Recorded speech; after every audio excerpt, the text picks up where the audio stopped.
Welcome back to Seattle Refined. I'm Garth Swanson. And man, do we have a major announcement here on Refined. Next week, you're going to be able to watch Refined at a brand new time. Beginning on Monday, we'll be on at 3 o'clock, followed by a brand new edition of KOMO News, anchored by none other than my buddy here, Morgan Chesky. Morgan, nice to have you on board this afternoon. Good to be here, yeah. So let's talk a little bit about your show. Man, this is kind of exciting. Right, yeah, 3:30. We wanted to have kind of an alternative to a lot of what our news products are, and we think that this is the perfect time to kind of bring an interactive show. There's so much cool stuff out there that we don't get a chance to share on normal newscasts, and so 3:30, what better time than Molly and I to kind of showcase it.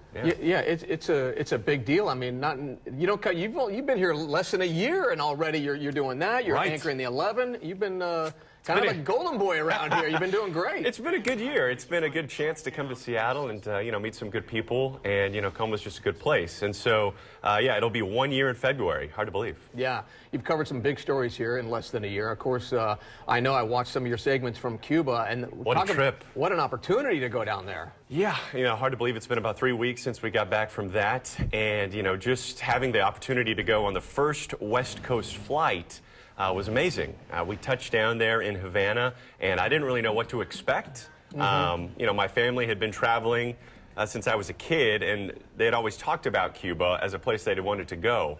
And so you hear the stories in history class just over the years, but I couldn't have found the people nicer there. Yeah. And we were kind of concerned about what kind of environment we would be walking in with our camera equipment and our photographer.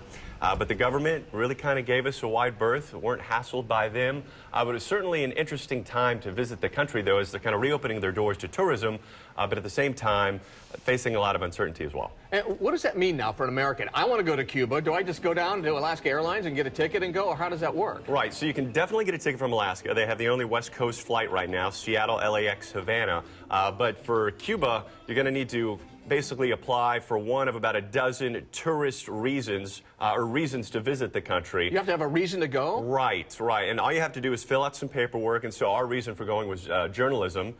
For a typical tourist, though, you would check off like a cultural exchange, which means you're visiting the country of Cuba to learn about the culture, which, of course, you can do through a variety of ways. Not too hard to accomplish, but that way the government is kind of trying to limit how people come into the country, because the one thing they don't want to have happen is their country become flooded with tourists, like we've seen kind of in a Cabo or a Cancun sort of thing. Yeah. I can't wait to go. All right, I know you're a hard news guy. Sure. Did you have any time to do anything fun when you were down there in Cuba? Because I hear there's great stuff to do. We were there about 2.5 days, and I think we probably had 1 hour where we were still shooting some footage.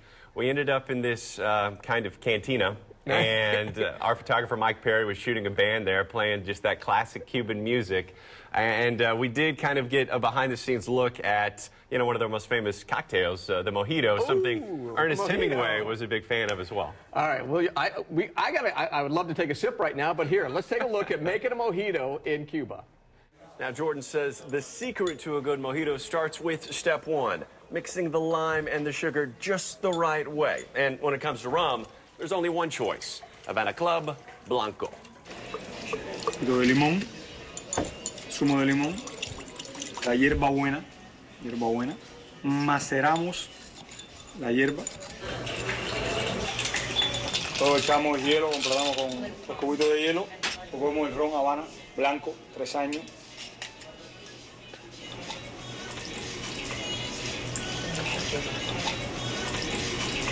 Ahora cogemos agua gaseada,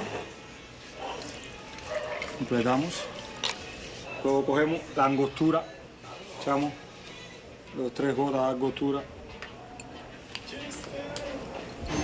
Una ramita.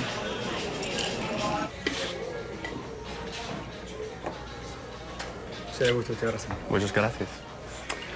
I'm typically not a rum guy, but after a day of walking around in the Cuban sun, a little sip, Does a buddy good. It doesn't bite. It was for research. It was investigative journalism. You know, I like the rum that just came out forever, and then just a little splash of soda. No, everything there's so fresh. You know, that mint, he said they had picked a couple blocks over. And I think you'll kind of find that across Cuba there. You know, because they've kind of had to make do with what they have, they've become incredibly resourceful, incredibly creative, and the people are just so friendly. Oh, I can't wait to go. I think so many people from here, from the Northwest, want to get going. So, real quick, we have about a minute. What do you do for fun?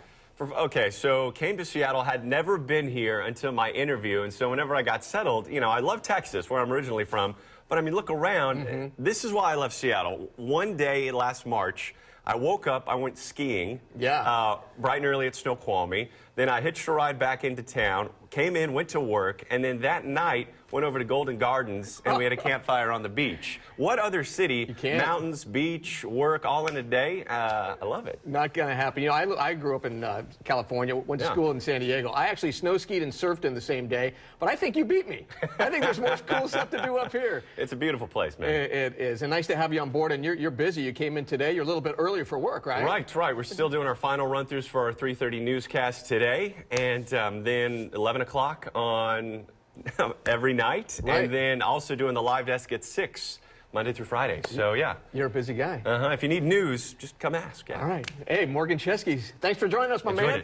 All right. Can't wait for your hopefully your show is going to do well, because if you do well, we do well. Just again, a recap. Set your DVR for Seattle Refined at 3 p.m. followed by Morgan and KOMO News at 3:30. It's an hour, and that's so Northwest, isn't it? You don't want to miss it.